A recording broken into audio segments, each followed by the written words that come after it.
Police are clashing with protesters near Taksim Square in Istanbul, Turkey, as a corruption probe fuels chaos inside the Erdogan administration. A CNN crew was in the crowd as police fired plastic bullets containing a white powder at protesters. They've been calling for the government to resign, and police have been using water cannons to disperse the crowd. Turkish Prime Minister Recep Tayyip Erdogan has denounced the corruption probe as a smear campaign. Mohammed Jamjoom joins us now live from Istanbul with more on this. And Mohammed, it seems the government and the police have been using a fairly heavy hand against these demonstrators. What's the latest right now? What's happening?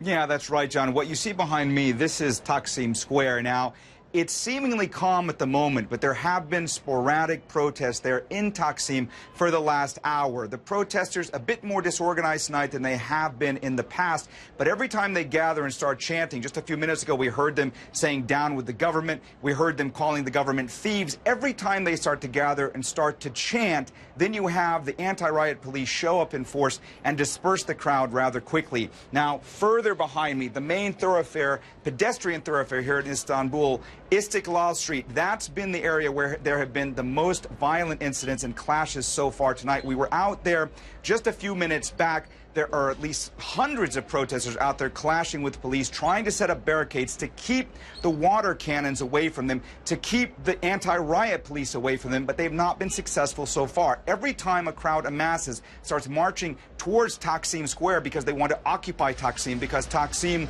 was the scene of the massive anti-government protest this past summer, well, that's when the anti-riot police move in again, start firing tear gas at them, start firing up the water cannon trucks, and then the crowd disperses once more. We were out there. It has gotten violent. At one point, I was actually hit in the face on my left cheek by one of these little plastic pellets filled with some type of powder.